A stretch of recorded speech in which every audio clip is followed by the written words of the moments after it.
Muy buenas tardes a todos ustedes. Bienvenidos a este maravilloso espacio de conexión, de herramientas y de encuentro de todos aquellos que hacen parte de esta conexión que es para aceleración, innovación disruptiva, en el que cada semana buscamos entregarles las mejores herramientas que promuevan iniciativas que ayuden a cada uno de ustedes y, ¿por qué no? Claro, es el derecho a sus organizaciones. Es por esto que hoy la mesa que diseñamos trae uno de los temas más importantes para gestionar la innovación y salirnos más allá de la caja. Y para ello tenemos a una invitada de lujo que nos compartirá cómo ayudar a su organización para avanzar hacia el futuro. Ella nos guiará para identificar qué tecnologías 10X deben considerar hoy en su organización y cómo transformar la mentalidad de los líderes, ustedes, preparándoles para ese futuro, que yo diría para ese presente en el que estamos, ¿sí?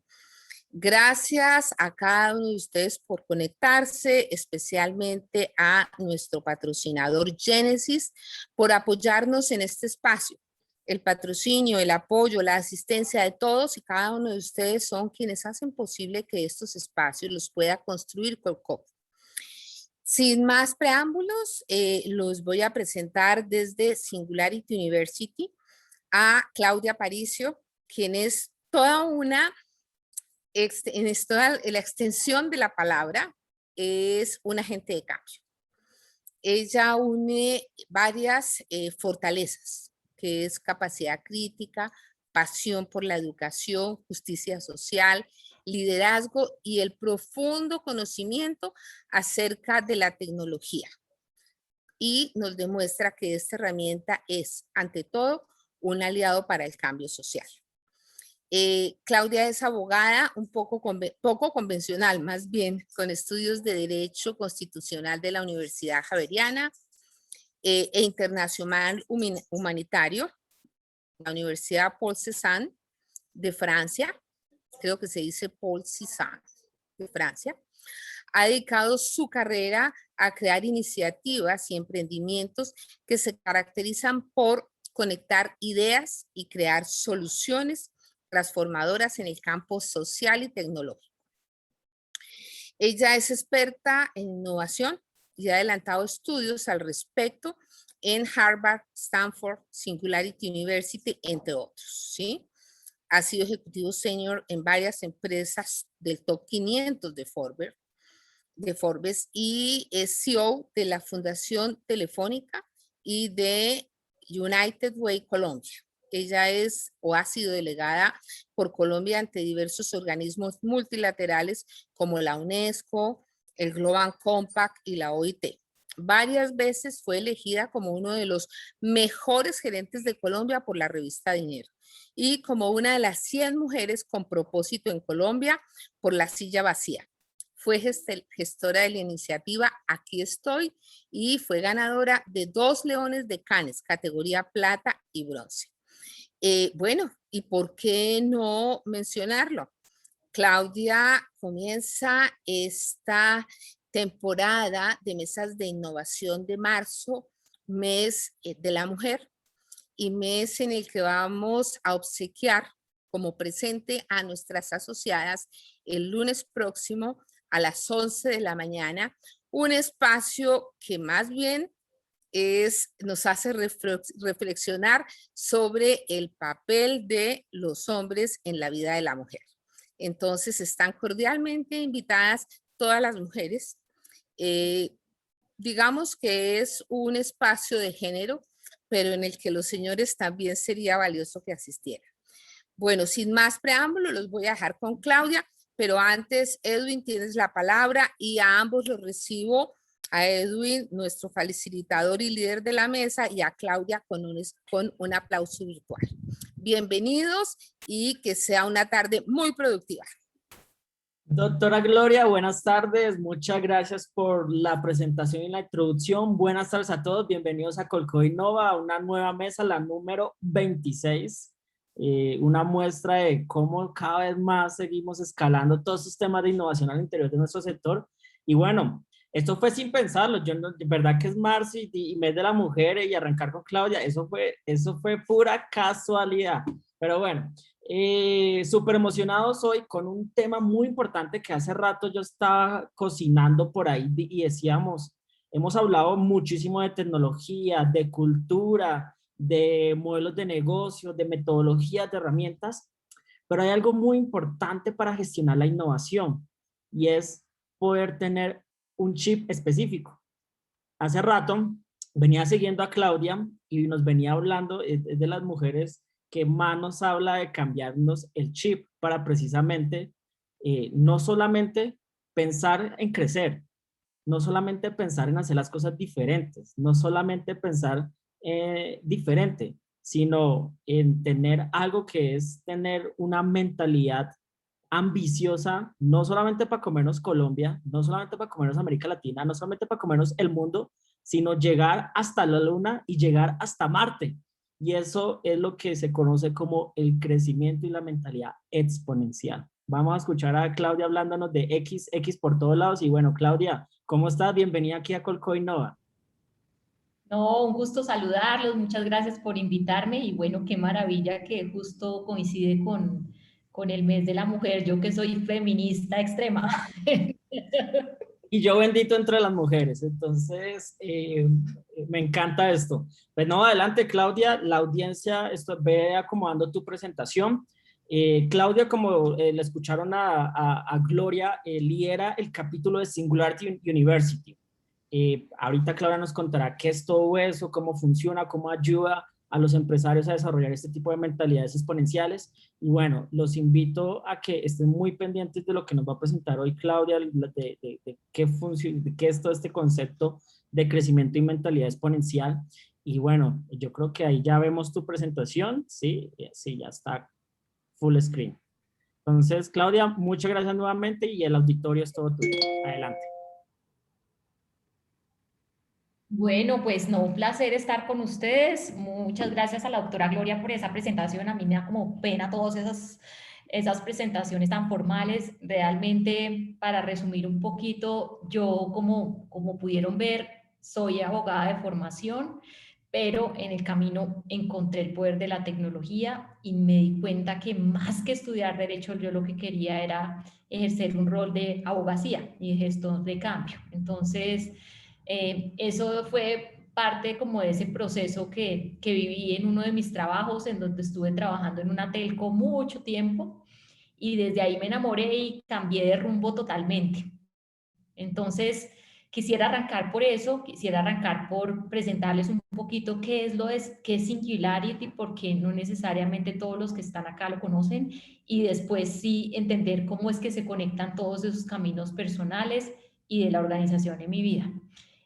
Para aquellos que no conocen a Singularity, Singularity es como la expresión de una antiuniversidad.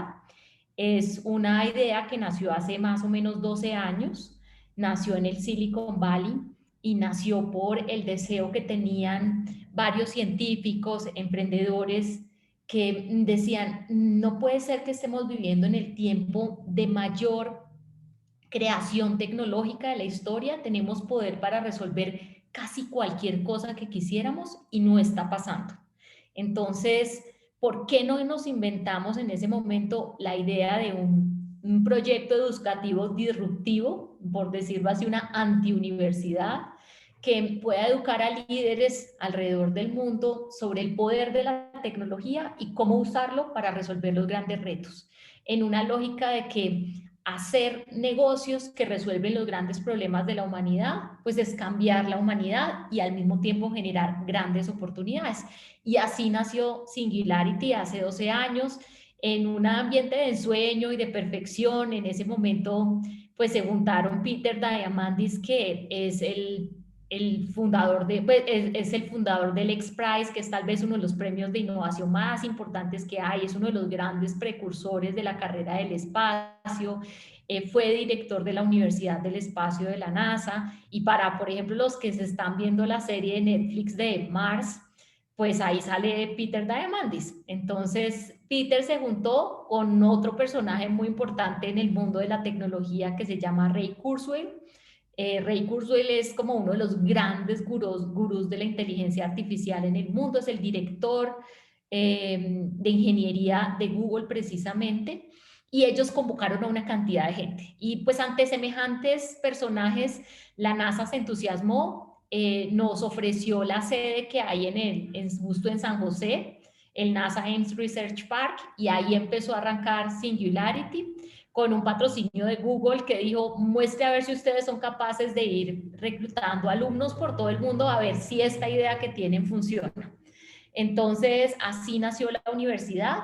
Yo llegué allá en el 2014 porque justo trabajaba en temas de debate y conocimiento, y una vez en un encuentro tenía como una frustración que era, invertíamos mucho dinero en la región, alrededor de 80 millones de dólares en programas de educación y de tecnología fundamentalmente, y yo sentía que teníamos el discurso del Silicon Valley, pero que en América Latina no estaba pasando lo que nosotros queríamos. Entonces, en ese proceso, alguien llegó y me dijo, usted se tiene que ir es para Singularity. Yo empecé a mirar, en ese momento todavía no era tan conocido como es ahora, y pues hice un cambio radical en mi vida, que fue más o menos renunciar a mi trabajo, empacar mis maletas, vender mi casa, irme a vivir al Silicon Valley un año, a ver qué era ese gap entre lo que nosotros decíamos y lo que no pasaba, y qué era lo que pasaba allí que nos estaba faltando.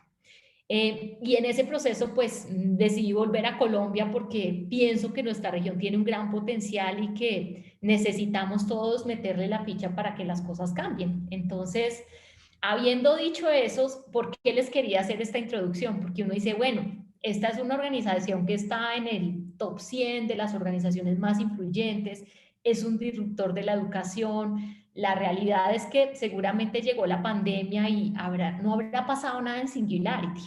Y realmente pasó todo. O sea, ¿por qué quería arrancar por eso? Contándoles que hasta las organizaciones más disruptivas tuvimos que adaptarnos y transformarnos en este proceso. Y en el caso de Singularity fue radical porque nosotros estábamos acostumbrados a hacer programas educativos donde muchas personas alrededor del mundo se montaban en un avión con el sueño de ir a participar en nuestros programas. Y también el otro frente es que reuníamos gente de todos los países, de toda la diversidad máxima en distintas sedes en el mundo. Y lo otro que hacíamos mucho era eventos a gran escala. Hacíamos nuestros famosos summits. Así que ustedes se podrán imaginar que el día que llegó la pandemia, todo eso se vino abajo, porque nosotros amábamos crear experiencias inmersivas. A pesar de ser tan disruptivos, de apalancarnos en las tecnologías, amábamos tener experiencias reales de contacto con las personas, y sí teníamos una plataforma digital muy potente, una red de alumnos por todo el mundo, pero no era lo esencial.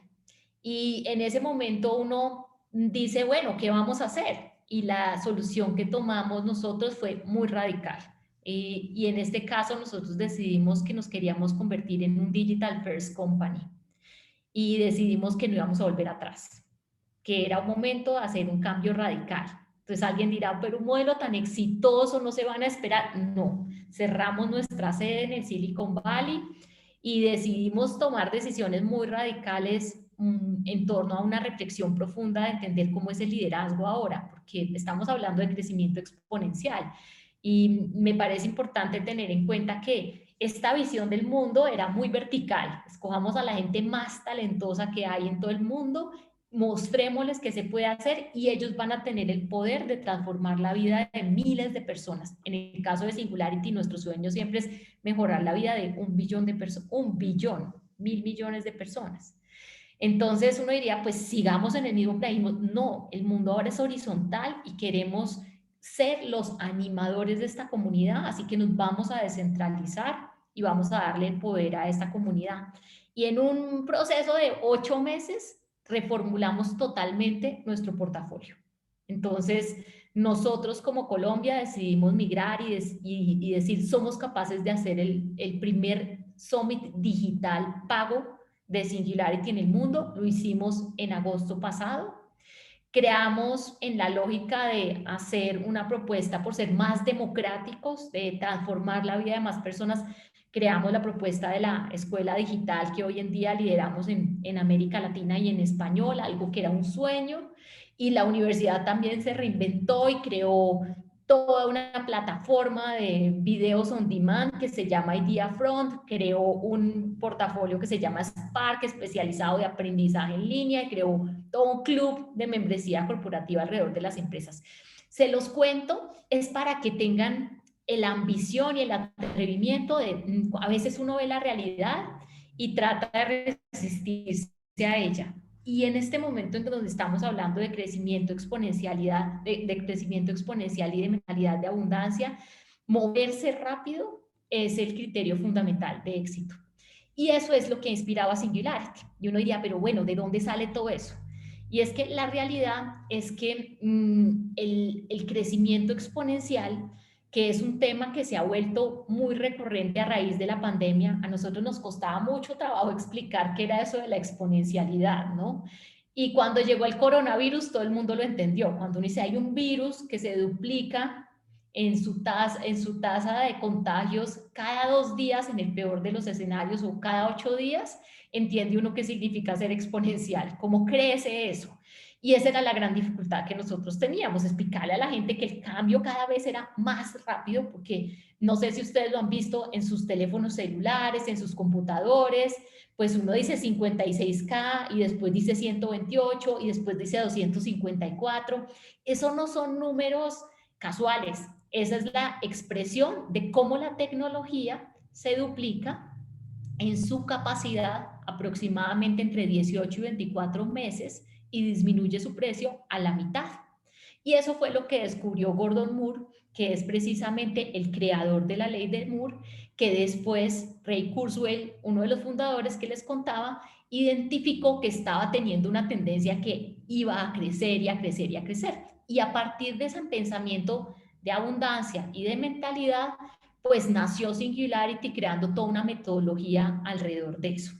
Entonces, para que lo puedan entender un poco más claro, pues a veces nos cuesta trabajo porque nosotros venimos de un proceso de desarrollo lineal. Es decir, que la humanidad estaba acostumbrada a hacer mejoras incrementales. Y de hecho, la manera como nosotros hacemos negocios está sustentada fundamentalmente en el crecimiento incremental, ir incorporando mejoras progresivas a los procesos que hacemos en nuestras compañías. Pero a raíz de esta ley de Moore, lo que empezó a pasar es que nosotros seguíamos lineales y la tecnología crecía exponencialmente. Y eso cambió las reglas de juego, de cómo se hacen los negocios y de cómo crecen los negocios. Por eso es que hoy podemos hablar de unicornios, por eso es que hablamos de las famosas Big Tech, de las Google, de los Amazon, y es porque esas son compañías que entendieron ese crecimiento exponencial tecnológico y pudieron ponerlo al servicio de las ideas de negocio que ellos mismos estaban planteando. Entonces, en ese proceso, pues eso no arrancó de la nada, eso arrancó con una historia particular que fue la que le permitió hacer esas observaciones a Gordon Moore, que fue precisamente toda la historia de los circuitos integrados. La ciencia computacional pues nace fundamentalmente de los circuitos. Y los primeros circuitos integrados fueron los transistores en 1958. Hoy en día, o sea, en 1958, 2 transistores permitían operar equipos. Hoy en día, el NVIDIA, que son los procesadores de imágenes gráficas y esos datos, 2017 tenía 21 billones de transistores, ¿sí? Y de alguna manera, uno dice, ¿y eso qué tiene que ver con el Silicon Valley? Eso tiene que ver con todo, porque ustedes saben que el Silicon Valley es el Valle del Silicio. ¿Y de qué están construidos los transistores? De silicio. Entonces era apalancado en las propiedades de transmisión del silicio que se empezó a crear esta onda de crecimiento tremendo. Y si uno compara un transistor del 58 y un transistor de ahora, pues lo que tenemos es un transistor que es 10.000 veces más rápido, que es 10 millones de veces más barato, que es 100.000 millones de veces mejor que lo que nosotros teníamos hace 40 años. Entonces, esa primera fase era una fase muy gobernada por la capacidad de las máquinas de ser cada vez más pequeños y con mayor capacidad de procesamiento. Y aunque parezca un poco trillado y lo hayamos visto, yo soy una fanática del espacio, entonces me encanta poner ejemplos del espacio y este es un ejemplo radical. Cuando uno mira efectivamente el módulo lunar que se desplegó por la NASA, era operado por un sistema que no es mejor de lo que tiene un iPhone. Un iPhone de los primeros viejitos, ¿sí? Y eso, además de todo, es cientos de veces más pequeña. Entonces, en esa época, cuando se hizo ese módulo, se invirtieron más o menos 1.5 millones de dólares en hacer todo el sistema computacional que permitió este despliegue y hoy en día sería lo que es equivalente a un iPhone de $1.000. Entonces, de esa magnitud es la velocidad a la que estamos avanzando y no nos hemos quedado solo en esa aproximación de hardware, que es lo que hemos visto hasta ahora. Hoy en día estamos moviéndonos a un nuevo paradigma que es de software. ¿Y por qué les digo eso? La mejor manera de entenderlo es no solo son las máquinas, sino nuestra capacidad de programación.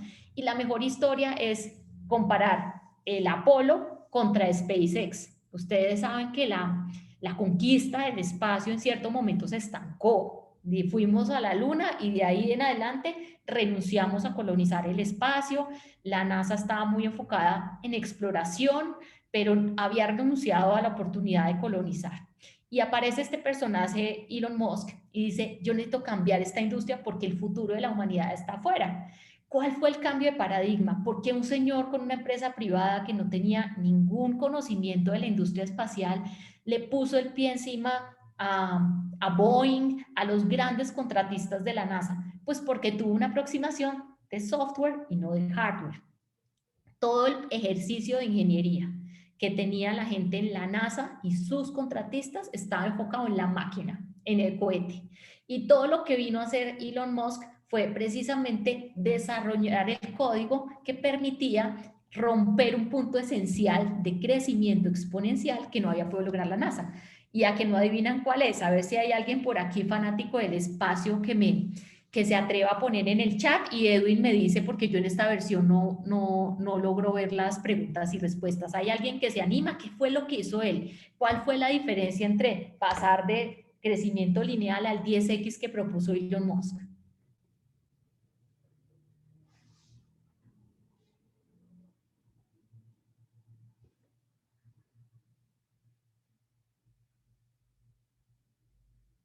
¿No se animan?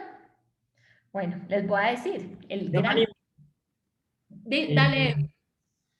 ¿Qué? Pensar como una startup, crear una compañía espacial, pero como una startup. Miren abajo una pista, dice Apolo hacer un cohete de Apolo valía 500 millones de dólares y el Falcon 9 tenía que salir con 62. ¿Por qué? O sea, tener un modo de implementación lo más ágil posible con los recursos más mínimos. Sí, pero exactamente el tema estaba en que, ¿por qué era tan caro hacer cohetes? Porque los cohetes se perdían. Acuérdense que el cohete se queda en el espacio y después llegaron los señores en una pequeña cápsula que los rescataban en el mar. A Elon Musk se le ocurrió que él iba a desarrollar el software necesario para que los cohetes pudieran aterrizar, ¿sí?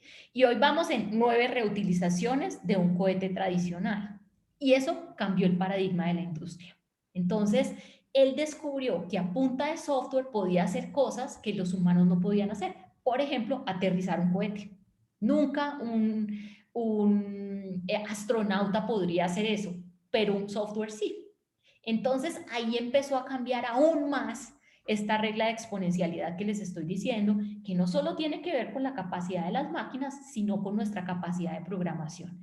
Y hoy estamos entrando en una fase que es brutal, porque todo el mundo habla de inteligencia artificial, ¿cierto?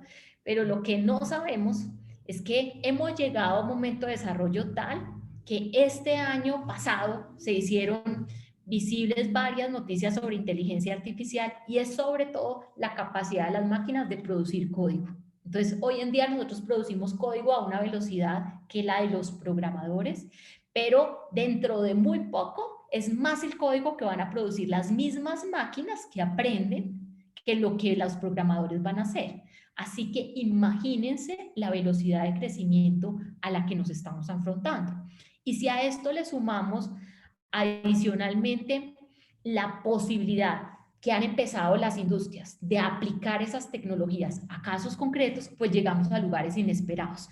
Y en esta línea del espacio que a mí me gusta tanto, pues les quise traer un ejemplo, y es cómo hace uno disrupciones en las industrias. Este es un ejemplo precioso de impresión 3D. El cargo logístico más alto que hay en el planeta es transportar material al espacio. El valor por libra en 2018 era aproximadamente $10,000. ¿Qué pasó? Una compañía que justo nació en Singularity, que se llama Made in Space, dijo, nosotros quisiéramos usar impresión 3D, pero en el espacio, porque eso permitiría que si tenemos una impresora y tenemos filamento, podamos producir básicamente cualquier cosa que necesitamos, ¿sí?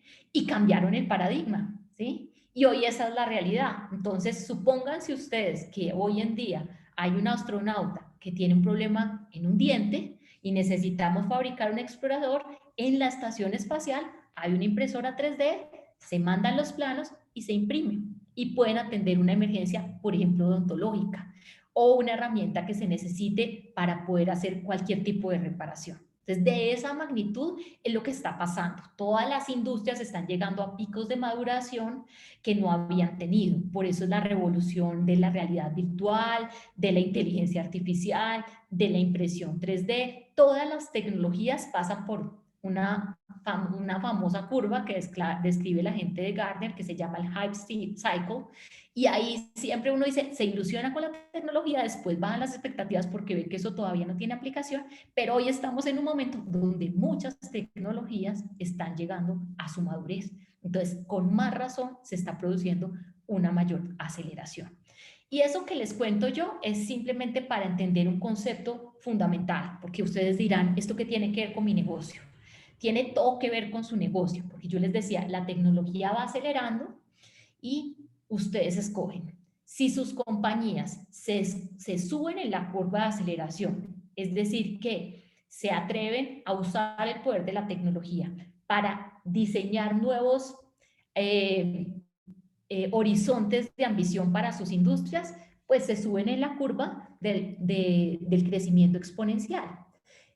Si no, lo que pasa es que las industrias siguen en su ritmo normal y de pronto pasa un competidor que lo sobrepasa. Por eso es que oímos tanto esas historias de que cada 15 años desaparecen las empresas de la lista de Forbes 500, por ejemplo. Pues, ¿por qué es? Porque hay industrias que se quedan quietas y hay competidores que aparecen, se montan en esa curva de exponencialidad y aprovechan y crecen a unas velocidades tremendas. Es muy relativo y es cuestión de alguna manera de método. A mí me gusta describirlo mucho con algo que tal vez es familiar a todos y es las olas de surf.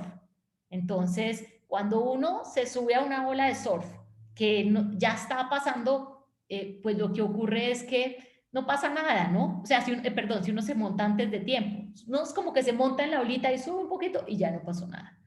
Si se monta a tiempo, se sube a la cresta, y si no se monta a tiempo, se ahoga.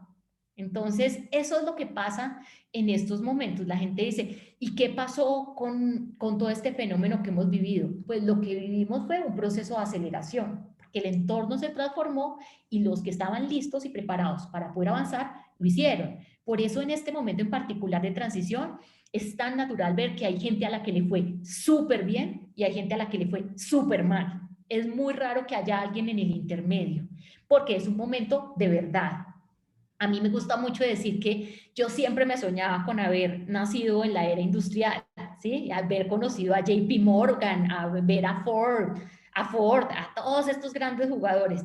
Pero este momento es el momento donde están naciendo los nuevos JP Morgan, los nuevos Ford. Así que la pregunta que se tienen que hacer ustedes es, este es un momento de oportunidad tremendo. ¿Qué van a hacer ustedes para poder aprovechar esta cresta de aceleración y poder llevar a sus negocios a un nuevo nivel? En ese proceso, entonces, vuelvo a la pregunta, que ya es obvia. ¿Vamos a volver a la normalidad? Nosotros en Singularity pensamos que no. Aunque hay industrias que están retomando prácticas, nosotros pensamos que esas industrias están perdiendo competitividad, siguen lineales, y los que se atrevan a hacer las jugadas ambiciosas los van a sobrepasar. Entonces uno dice, ¿y cómo hacemos? ¿O por qué ocurre eso? Y es que en Internet, uno tiende a decir que el Internet es democrático, pero el Internet no es tan democrático. El Internet sigue el principio de la ventaja acumulada. O lo que nosotros los latinos podemos conocer como el Matthew Effect, el principio de Mateo, igualito a lo que aparece en la Biblia. ¿Qué dice ese principio? Que al que tiene más se le dará más y al que tiene menos se le quitará, ¿sí? No es sino ir a ver la realidad de las personas más preparadas en la sociedad, en dónde están paradas. Hoy pueden trabajar donde quieran, cuando quieran, tienen mejores ofertas laborales, tienen más flexibilidad. ¿Dónde está el escenario de las personas menos preparadas, confinadas en sus casas, con falta de acceso a internet, falta de espacio? Entonces, este es un ejemplo así de radical de lo que significa ese principio de ventaja acumulada en internet o en los negocios que existen en internet. Y por eso es tan importante la velocidad. La velocidad en los negocios que tienen una base digital es todo. Y eso es lo que yo espero que podamos ver. Y por eso les quise traer este ejemplo. Cuando me dice, ¿vamos a volver o no vamos a volver? Esto es un versus las principales, algunas de las principales aerolíneas. Esta es la valoración de cada uno. Todas sumadas, suman Zoom. ¿Creen que vamos a volver? ¿Creen que si hoy Zoom tiene una caja tremenda y las aerolíneas están quebradas? Es de esa magnitud la reflexión que tenemos que hacer. Por eso les decía, hay grandes jugadores y hay grandes perdedores. Entonces uno dice, ¿y qué hacemos? Entonces lo que yo trato de decirle a todo el mundo es, lo mejor es reconocer uno dónde está parado lo más rápido posible para poder tomar acción. Y en ese escenario, lo primero que hay que saber es que hay ganadores y hay perdedores. Y está bueno saber si uno es ganador o es perdedor. Entonces, acá les traje yo un gráfico, un poquito, de una mezcla entre expectativas de desarrollo, el análisis que hizo Moody's al principio de la pandemia y nuestras propias autoría en el lado del equipo de Singularity Colombia. Estos porcentajes de crecimiento son los que nos reportó Fedesarrollo. Es lo que cualquier jugador de ciertas industrias viviría, porque hay unas tasas que dice rojo o alta exposición, moderada exposición o baja exposición, porque esa es la regla de los jugadores, ¿sí? Si yo estoy en un escenario en donde efectivamente la pandemia transformó los fundamentales de mi negocio, hombre, estoy mal parado y estaría bueno reconocer el que eso de las oficinas, el caso de los viajes de negocio, del turismo, de trabajo, la minería, ¿sí? Los espectáculos masivos. ¿Qué tengo que hacer si yo estoy parado en un escenario de alta exposición? Pues lo que tengo que hacer es pivotear. ¿Cuáles son mis assets? ¿Cuáles son mis capacidades? Y esas capacidades, ¿cómo me sirven para moverme para otra industria? Esa es la realidad. Si yo estoy en un escenario de baja exposición, que era lo que quería decir eso, hombre, que la transición, o sea, que tuve un golpe, pero voy a ir transitando y adaptando mis procesos. Eso le pasó mucho a todas las industrias que tienen cadenas de abastecimiento complejas. Todas las cadenas de abastecimiento en el mundo se rompieron. Entonces era natural que a estas industrias sin duda les pegara, ¿sí? Y lo mismo ocurre con las de moderada exposición, ¿sí? En general lo que ocurrió es que las de baja exposición están más asociadas a servicios esenciales. Entonces, si yo tengo un servicio esencial, pues es más fácil que yo me pare. Y las positivas, pues era lo obvio que pasó. Todos los que estaban en el eje de la salud, los que estaban en tecnología, en negocios en internet, en infraestructura y en construcción. Pero si uno ve esto, no crece 10x. Para nosotros crecer 10x es crecer 10 veces el tamaño de los negocios. Entonces, ¿qué queríamos traerles acá? Y hay un escenario positivo en donde no necesariamente tiene que ver con una industria en particular, sino con el uso que hagan las industrias de esas tecnologías. El año pasado fue el año del e-commerce. Todo el que se montó al retail, pasó del retail al e-commerce, todo ese que aprovechó canales digitales, muchos de ustedes pueden haberse favorecido por eso. Estoy segura que muchos de los que son BPOs se vieron un coletazo positivo en eso, tuvieron resultados positivos. Y este año es el año del teletrabajo y de la teleeducación. El que le pegue al e-commerce más un nuevo concepto de cómo va a trabajar la gente o cómo va a aprender, va a estar muy bien parado, ¿sí? Y hay industrias que están creciendo 10x por las circunstancias. Todo el mundo quedó preocupado por el cambio climático, por ende, todo lo que es conversión energética, todo lo que es espacio, todo lo que son transportes alternativos, tienen grandes oportunidades de crecimiento. Entonces, si yo estoy parada en este lado y quiero crecer 10x, lo primero es saber si estoy en una industria ganadora o en una industria perdedora y qué es lo que voy a hacer. Lo segundo es que quería antes de seguir en esto, voy a dejar de compartir un segundo para que Edwin nos comparta un video. Yo les decía, estamos hablando del futuro del trabajo y del futuro de la educación. Y ustedes dirán, pero nosotros qué tenemos que ver con eso, si nosotros somos empresas de cobranza, si nosotros somos BPO, si nos pega tanto, y quiero mostrarles el potencial de lo que se viene. ¿Por qué? Porque estamos hablando de que este nuevo mundo digital nos va a llevar a lugares que no nos hemos imaginado. En un año posiblemente no estemos teniendo esta reunión en Zoom, sino en otro escenario muy diferente. Y los que se monten en eso, que se ha llamado el tercer lugar, van a estar en posiciones muy ganadoras. Así que adelante, Edwin. Connection is a spark that gives our lives meaning. It drives us to seek out others who feel the same way.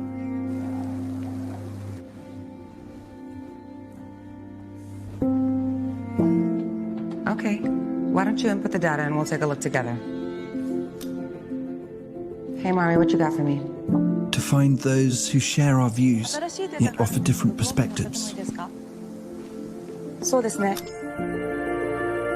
Look over here. Challenge us with new ways of seeing. That I think we should. Deepen our understanding. And enrich our lives. 最后一笔的时候，往前。 Great things happen when we commit to something bigger than ourselves. Let's take a closer look at it. Place this here. Let's see how we go from there, okay? This sense of collaboration and the feelings of connection it brings excites us. Hey, just in time. I'm gonna move it slightly, okay? It's yours, take it. We have 2 planes right now on the same trajectory. As we put people first, technology fades into the background and feels like anything but. Aisha, what do you think? I think if we had 330, maintaining 2800, we'll be clear for approach. Excellent. This changes the way we see the world, and in turn, changes the world we see. These numbers are looking great, actually. There's promise in the possibilities, and what we see and create next will stretch the imagination. Good morning, Sarah. Morning. Slowly coming towards the thumb. A world without boundaries. Good job. A lot better than yesterday. Yeah. Excellent. Slowly bring the A arm world down. where technology enhances, not limits, humanity.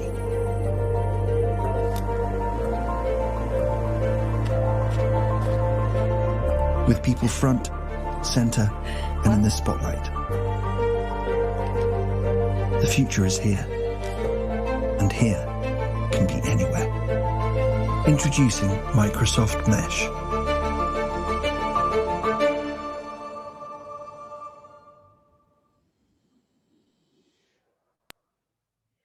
¿Qué les parece ese juguete y qué se les ocurre que podría pasar en sus industrias con eso? Estamos en uno, y por qué les contaba esa historia de del futuro del trabajo y el futuro de la educación, porque ustedes tienen un negocio en donde crear vínculos con las personas es tremendo. Y la pregunta que uno se hace es, en ambientes digitales, ¿es posible crear empatía o no? Y todas estas cosas que están pasando, que vienen de la industria de los videojuegos y se están extrapolando a otras industrias, están cambiando las reglas de juego. Es muy interesante verlo y se los quería contar porque antes de la pandemia la gente decía el futuro del trabajo es programar. Y aunque programar es muy importante y eso no lo vamos a discutir, esta pandemia nos demostró que esos que son capaces de crear vínculos con otros tienen un activo tremendo. Entonces, me pregunto, ustedes que están en una industria que es esencialmente remota o que funcionaba de manera remota, ¿qué harían con estas cosas? ¿Cuál es el salto que van a dar para que efectivamente puedan llegar a ese siguiente nivel 10X del que estamos hablando? Por ahora voy a poner aquí otra vez mi presentación y mientras tanto, si hay por ahí comentarios o alguna cosa, me cuentan, ¿vale? Entonces, acá seguimos. ¿Están viendo mi pantalla o no? No, todavía no. No, ya sí salió el video. Entonces, ¿qué les quería mostrar con eso? Pues simplemente esa reflexión de que hay unos drivers muy importantes para tener en cuenta y que hay industrias, como decíamos, ganadoras, industrias que están ahí defendiéndose y hay industrias perdedoras. Si uno está en una industria ganadora, lo mejor que puede hacer es acelerar. Si uno está en una industria perdedora, lo mejor que puede hacer es pivotear. Ahora, no es simplemente uno en qué industria está, sino cuál es su posición competitiva. Y no sé si acá hayan algunos lectores de este tipo de libros, pero un libro que a mí me ha entusiasmado mucho y que me ha demostrado todo su poder en esta pandemia fue justamente el libro de Antifragilidad de Nicolás Taleb. Nosotros hablamos mucho de organizaciones exponenciales en Singularity, pero a mí me gusta mucho como lo cuenta Nicolás Taleb. Y Nicolás Taleb dice, mire, la realidad es que las industrias están paradas en distintos escenarios, que están demarcados con esa capacidad de adaptación que tienen. Yo les decía, hoy en día el mayor activo que alguien tiene es la capacidad de moverse rápidamente y adaptarse. Y este concepto de antifragilidad es lo que nos demuestra eso. Entonces, ¿qué significa la antifragilidad? Que nosotros hasta antes de esta pandemia estábamos acostumbrados mucho a construir organizaciones, como llama Nicolás Taleb, duras. Organizaciones que son robustas, que tienen estructuras muy bien establecidas, que tienen activos, ¿sí?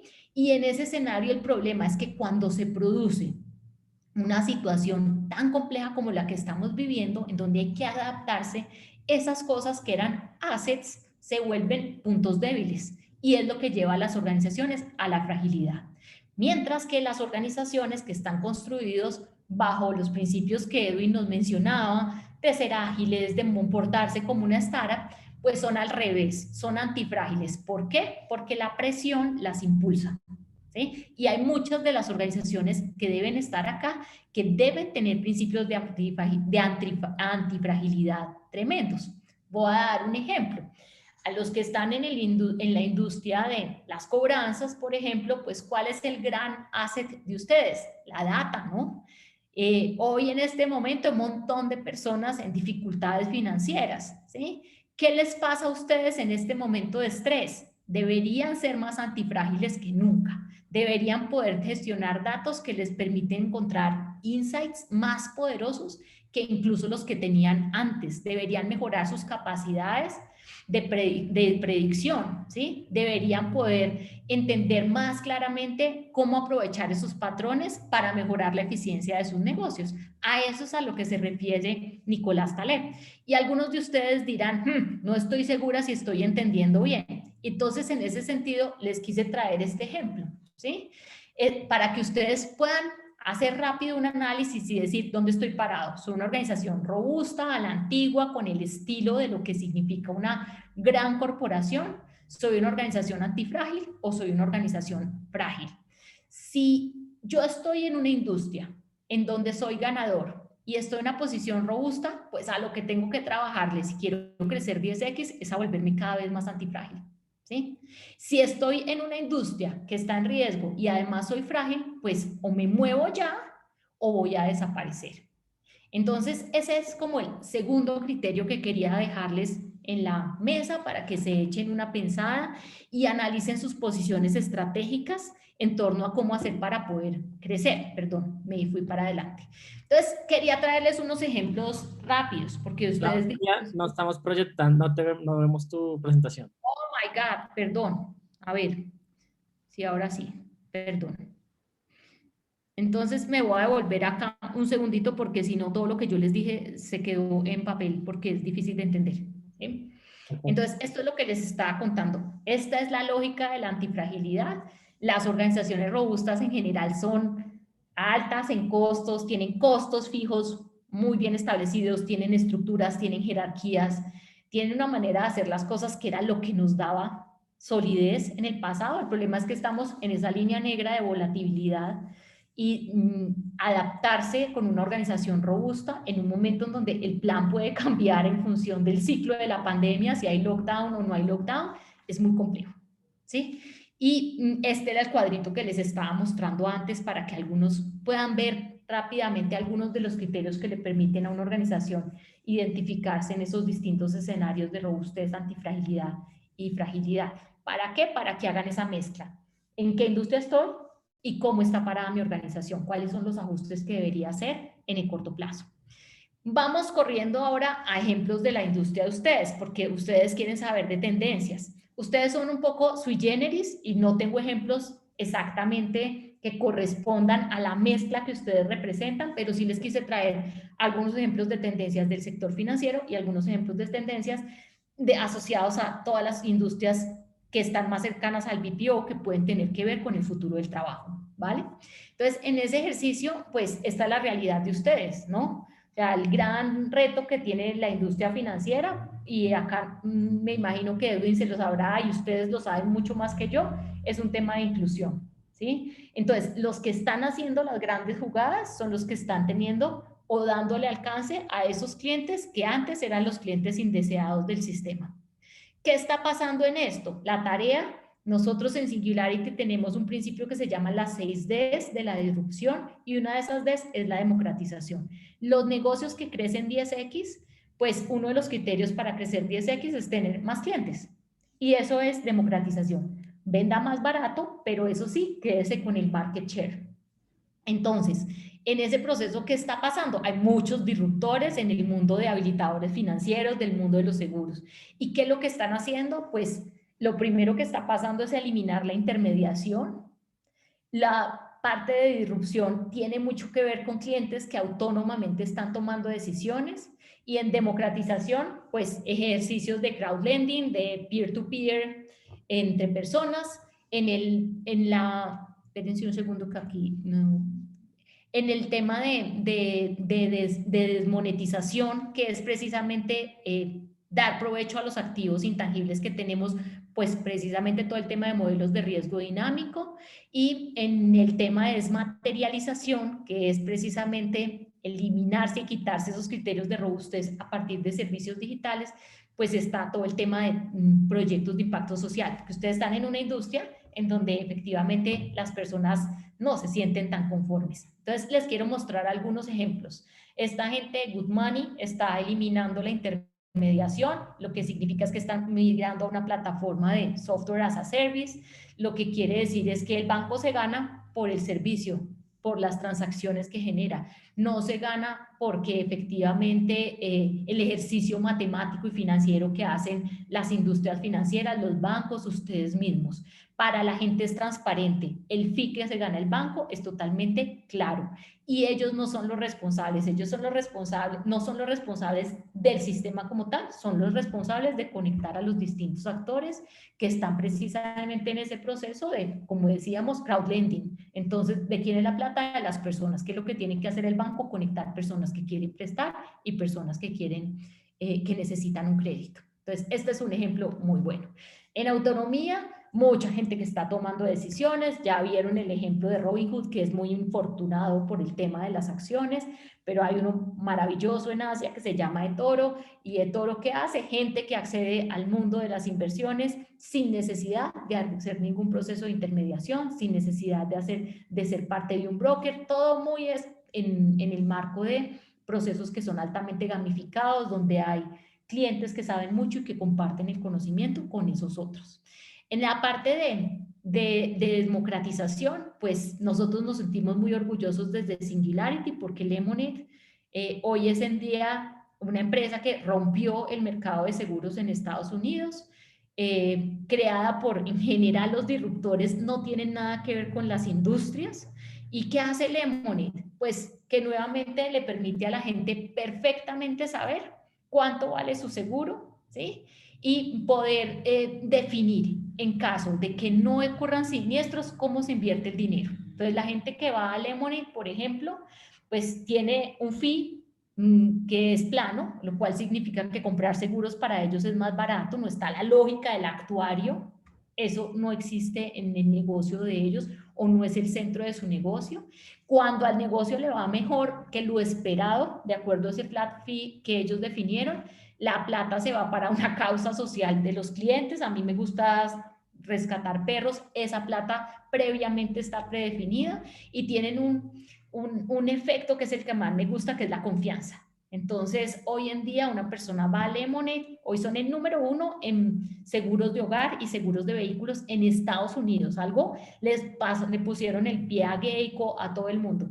¿Qué hacen? Que yo puedo abrir mi seguro en cuestión de minutos y también me pagan en cuestión de minutos. ¿Por qué la gente no hace fraude? Porque ama Lemonade y quiere que hayan excedentes para invertir en esas miles de cosas que los apasionan, ¿sí? Y el último, de desmaterialización, es todo lo que está pasando en riesgos dinámicos. Esta gente de Progressive es tremenda y ¿qué está haciendo? Está usando la sensórica, el Internet de las cosas para estimular comportamientos positivos en sus clientes. Algo que podría pasar mucho en el negocio de cobranzas donde ustedes están metidos. Entonces, ¿qué pasa? Que ellos tienen un sensor en el carro. Me dice, Claudia, ¿usted quiere comprar este seguro? Sí. ¿A cuánto quiere pagar? X. Si quiere pagar X, no puede pasar la tasa de velocidad máxima establecida para ese rango. ¿Acepta? Sí. Si yo en mi carro me paso el límite de velocidad que pasa, Progressive me cobra más por mi póliza. Si no me paso, me cobra lo que yo quería. ¿Qué es lo bueno? Que evitan los accidentes, ¿sí? A partir de estimular conductas positivas en sus clientes. Entonces, ese es un primer tema. Última conclusión antes, porque yo sé que ya me estoy volando el tiempo.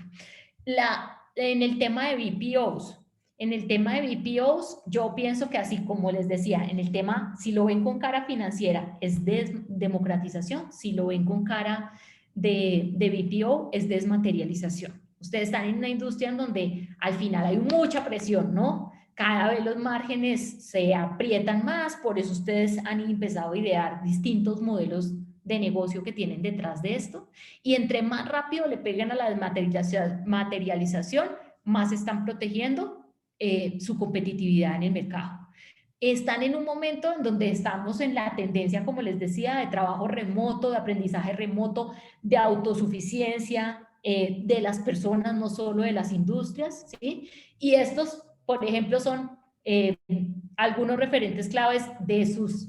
Ustedes, yo sé que hay unas mezclas, algunos son BPOs, que es la versión más avanzada, otros, pero muchos pueden tener origen en el mundo del contact center, y ahí el mejor mensaje es decir, no tengan más oficinas físicas. O sea, la tendencia dice por todos lados que eso se va a acabar, ¿sí? Hay gente que puede volver, sí, pero en cuestión de unos meses se los va a comer el mercado o los competidores cuando tengan que competir por tarifas en un escenario que, como veíamos, está altamente automatizado. Entonces, hoy hay muchas herramientas, pero lo de menos no son las herramientas, sino efectivamente cómo lo tomamos.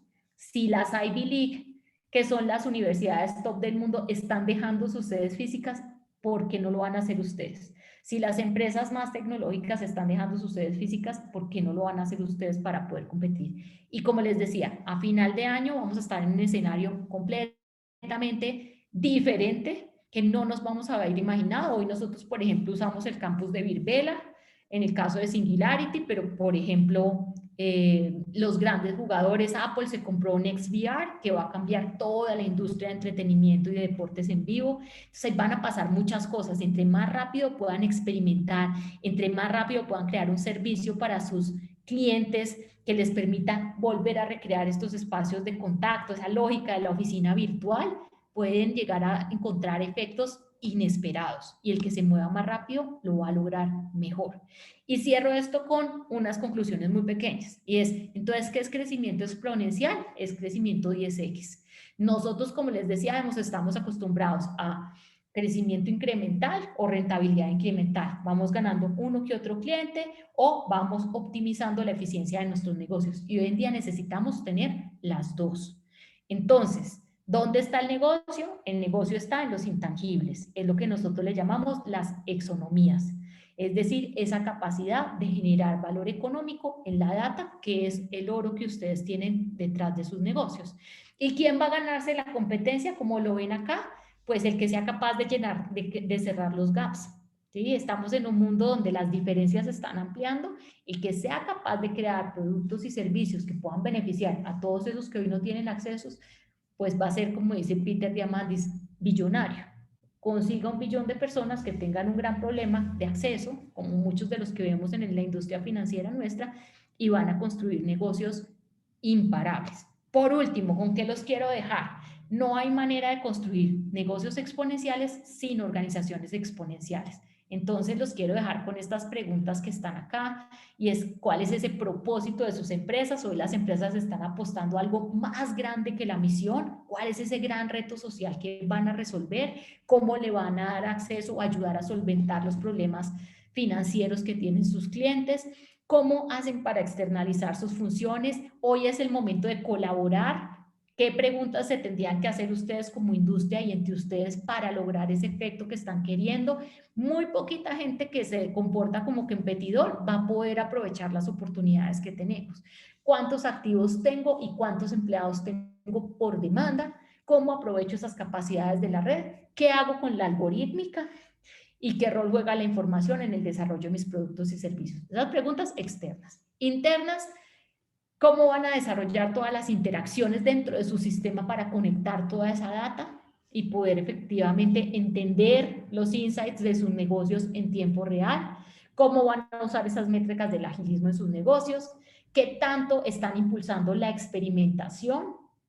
Hoy en día la perfección es el peor enemigo de la exponencialidad, lo que hay es que fallar rápido y avanzar.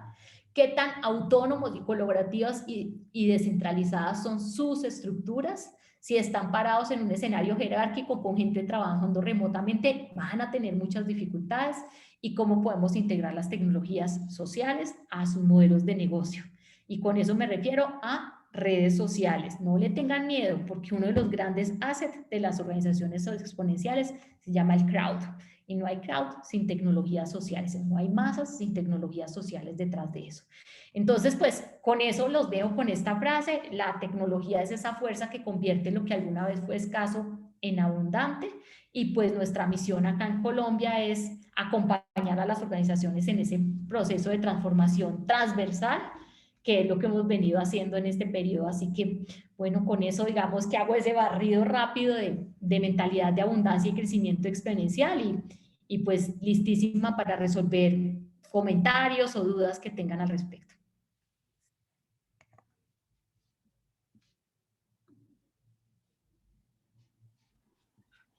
Claudia, nos dejaste con todas las preguntas abiertas. Muy bueno, muy interesante. Creo que aquí hay un montón de cosas por interiorizar, por masticar con detalle, y es clara el mensaje que tú nos quieres dar. Pero yo sí no quiero irme, yo sí le voy a robar un minuto para hacerle una única pregunta a Claudia, y espero que el mensaje, espero poder que sirva de pregunta también para todos. ¿Cuál es la salsa secreta de las organizaciones 10X, Claudia? La receta secreta, el ingrediente secreto. La salsa secreta de las organizaciones exponenciales está expresada en un libro que yo le recomiendo a todo el mundo, que se llama Organizaciones Exponenciales. de Salim Ismail, y Salim Ismail dice, miren, las organizaciones exponenciales tienen 11 atributos, pero con que usted tenga 4 es exponencial. El principal que quiero dejarles en la mesa y que nombré tangencialmente es tener un propósito de transformación masiva. Las organizaciones que realmente tienen un propósito de transformación masiva, que trascienden la misión del quehacer de los negocios tradicionales y dicen, voy a resolver un gran reto, tienen unas capacidades de crecimiento, de conexión con sus empleados, de conexión con sus clientes que no tiene nadie más. Y de ahí en adelante hay, como les decía, factores externos y factores internos que cada quien tiene que escoger. Entonces, en el lado de los factores internos, nosotros a eso le decimos scale, staff, crowd, algorithmics, leverage assets y engagement. Esos son los internos críticos, y en los externos está todo el tema, nosotros le decimos ideas. Entonces esos son interfaces, dashboards, experimentation, ¿qué me estoy saltando? Tecnologías sociales y autonomía. Entonces, ¿qué tiene que hacer cada uno? Primero, haga algo grande, algo que valga la pena. O sea, si ahorita hemos tenido referencias para entender que efectivamente las empresas tienen una función tremenda en la sociedad, primero haga eso. Y después de esas otras 10 que estábamos enumerando, haga su canvas y escoja cuáles son las 4 que podrían hacer la diferencia para poder ser 10X. No, tremendo. Nos dejaste con la página 1 de un libro que tenemos que leer. Entonces, Claudia, la verdad, muchísimas gracias por esta iluminación bien iluminada sobre todo este tema de las organizaciones exponenciales. Creo que nos va a tocar hacer más sesiones para entender y masticarlo mejor. Y justamente tenía una pregunta sobre eso, sobre el propósito de transformación masiva, que eso me parece tremendo también empezarlo a estudiar. ¿Por dónde te podemos buscar? Si queremos entender más las actividades, ¿dónde te podemos buscar, contactar? No, pues ya vieron, en mi Twitter es @ClaudiaParicio. Si alguien, se los digo porque es la manera más fácil, me mandan un mensaje directo. Pueden ir a la página de Singularity U Colombia Summit, ahí pueden ver. Oye, digamos que tenemos una agenda muy bonita, tenemos un programa de estrategia 10X para tomadores de decisiones que ahonda todo esto, tenemos un programa de prototipado para los que están ya en la fase de crear soluciones, tenemos un programa de portafolio 10X para crear el portafolio de innovación de las compañías, y en agosto tenemos el Summit de Singularity al que están todos súper invitados. Entonces, pues pueden visitar nuestra página web y ahí están todos los datos de contactos, y si no, como les digo, pues me pueden escribir a mi Twitter o a mi cuenta, que es bogotá@chapter.su.org. Excelente, Claudia. Mil gracias nuevamente. Yo solamente quiero dejar un mensaje final. Uno de los grandes líderes uno de los influenciadores que más admiro en innovación financiera, se llama Brett King. Él decía en estos días, oigan, si la tecnología del hombre pudo llegar hasta Marte, ¿por qué nosotros como organizaciones, como industria financiera y agentes del sistema no podemos cambiar, no podemos transformarnos? Entonces, ya saben la salsa secreta. Doctora Gloria, para despedirnos, le toca asumirse el turno. Muchísimas gracias, Claudia. No, pues Claudia, nos dejas, yo creo que con un abrebocas para todo lo que creemos que debe llegar a nuestra industria para crecer y convertirnos en eso, en 10X. Creo que el reto de hacernos esas preguntas de factores externos e internos para convertirnos en 10X es una guía maravillosa. Desde ya queremos acompañarlos con nuestros asociados en el Summit de agosto, y cuenta con ello, porque sí tenemos organizaciones asociadas a Colcop que van en esa ruta de ser exponenciales. Como siempre, todas, lo de Singularity me fascina, me cautiva, y creo que quedé más enamorada de todo lo que ustedes conllevan para hacer emprendimiento y para potenciar empresas y ayudar a las personas quedó pues evidenciado y es un desafío. Mil y mil gracias a nuestros asociados, mil y mil gracias a Genesis, nuestro patrocinador. Edwin, a ti, mil gracias por facilitarnos que Claudia nos honrara con su presencia. Por favor, los esperamos que continúen en nuestra mesa de innovación. Los invito a que asistan a nuestra formación sobre alfabetización en seguridad digital en entornos de trabajo remoto, que como ya lo decía Claudia, ahí está el futuro. Entonces, una feliz tarde para todos y despedimos a Claudia con un fuerte aplauso virtual. Y a ti, Edwin, también muchas gracias a Genesis y a ustedes asociados por acompañarnos. Hasta luego. Un abrazo a todos. Muchas gracias. Bye, bye. Gracias, Claudia.